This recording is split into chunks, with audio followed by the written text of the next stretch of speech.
दोस्तों इस वीडियो को पूरा देखने के बाद आप ज़रूर अपने गुस्से पर कंट्रोल कर पाएंगे, इसलिए इस वीडियो को लास्ट तक ज़रूर देखें।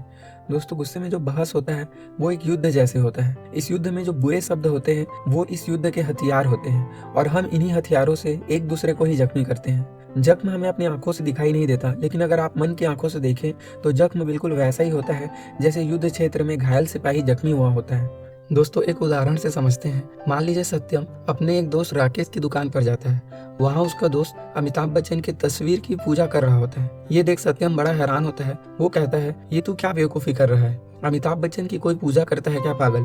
उसका दोस्त राकेश कहता है, अरे ये मेरे लिए भगवान के बराबर है, मेरे को कुछ भी बोल, इनको कुछ मत बोलना, मैं बचपन से इनका फैन हूँ। सत्यम कहता है, अबे तो तू बेवकूफ़ों वाली हरकत ही क्यों कर रहा है? ऐसा कोई करता है क्या?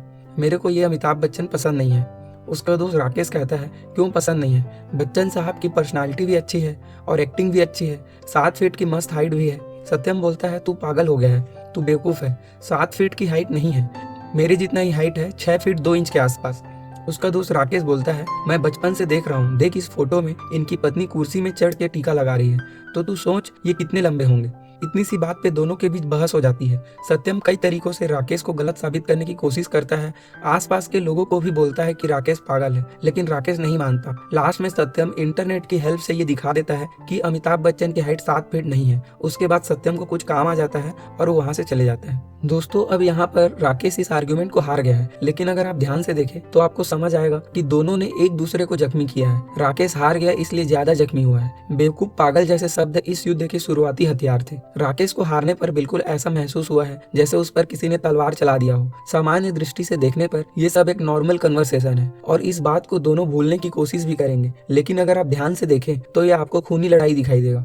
दोस्तों बहुत सारे रिश्ते गुस्से के समय बोले गए बुरे शब्दों के कारण ही कमजोर होने लगते हैं और फिर बाद में टूट जाते हैं, क्योंकि गुस्सा शांत हो जाता है, लेकिन उस समय बोले गए शब्द दिमाग से आसानी से नहीं भूलते। इसके बाद दूसरे दिन रात में बारिश होने वाली रहती है। सत्यम राकेश की दुकान पहुंचता है। राकेश दुकान बंद कर चुका होता है। सत्यम कहता है, अरे यार बारिश होने वाली है, सब दुकान बंद हो चुके हैं, मैं अभी अपना मोबाइल रिपेयर करवा के आ रहा हूँ, ये बारिश में खराब हो जाएगा, मेरे को अपने दुकान से एक पॉलीथीन निकाल के दे दे। राकेश कहता है कि आज पॉलीथीन खत्म हो गया है और दुकान का चाबी मेरा बेटा ले गया है, तू कहीं और से पता कर ले, मेरे को बहुत जल्दी है, घर पहुंचना है। ये कहकर राकेश घर चले जाता है और सत्यम का मोबाइल भीग कर खराब हो जाता है। अब दोस्तों यहाँ पर समझने वाली बात यह है कि सत्यम को आर्गुमेंट जीतकर कोई फायदा नहीं हुआ, उसने दोस्ती को कमजोर कर दिया।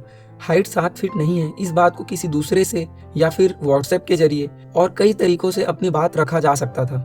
अब दोस्तों यहाँ पर समझने वाली बात यह है कि सत्यम को आर्गुमेंट जीत कर भी कोई फायदा नहीं हुआ, उसने दोस्ती को कमजोर कर दिया, क्योंकि हाइट 7 फीट नहीं है, इस बात को किसी दूसरे से बुलवा कर या फिर व्हाट्सएप के जरिए और कई तरीकों से अपनी बात को वो साबित कर सकता था, लेकिन उसके दिमाग में ये था कि वो सही है, तो वो अपने आप को सही साबित करके रहेगा और अभी करेगा।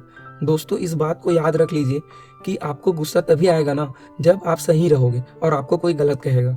कई बहस को आप हार कर भी जीत सकते हैं, क्योंकि जीत कर आपका ही नुकसान होगा, कोई फायदा नहीं होगा। ये एक ऐसा युद्ध है जिसमें शांत रहने वाला जीत जाता है। दोस्तों इस बहस से बचने का एक और तरीका भी है। आप शुरुआत में ही इस टॉपिक को ही चेंज कर सकते हैं। आप किसी दूसरे अच्छे टॉपिक पर बात करना स्टार्ट कर दीजिए, आर्गुमेंट से आप बच सकते हैं। इसके बाद क्वेश्चन ये है कि कोई गुस्से को कब कंट्रोल करना चाहता है, कब किसी को गुस्से से छुटकारा चाहिए होता है। तो दोस्तों आपने नोटिस किया होगा कि गुस्से में कोई भी अपने आप को ज़्यादा शक्तिशाली महसूस करता है, लेकिन गुस्से में बुद्धि से काम न लेने के कारण बाद में होने वाले भारी नुकसान दिखाई नहीं देते। जिस व्यक्ति से होश में शायद कोई लड़ने की भी ना सोचे, गुस्से में हम उससे भी टकराने को तैयार हो जाते हैं। बच्चा भी बड़े से लड़ने का साहस कर लेता है। कोई गुस्से में अपने मालिक से या बॉस से भी लड़ने को तैयार हो जाता है, भले ही उसे बड़ा नुकसान झेलना पड़े, जैसे नौकरी से हाथ धोना पड़े। गुस्से में कोई जिससे प्यार करता है उसे भी बुरा बोल सकता है और उन्हें भी खो सकता है, फिर बाद में हमें ही तकलीफ सहना होता है। ज्यादातर जेल के कैदी हमेशा पछताते रहते हैं कि अगर उन्होंने उस दिन गुस्से पर कंट्रोल किया होता तो आज वो जेल में नहीं होते। तो दोस्तों गुस्सा कुछ पल के लिए होता है, लेकिन उसका नुकसान बहुत लंबे समय के लिए सहना पड़ता है और गुस्से में बोले गए बुरे शब्द वापस नहीं लिए जा सकते। तो दोस्तों ये सब नुकसान जब किसी को समझ आने लगता है तब हम गुस्से को कंट्रोल करना चाहते हैं।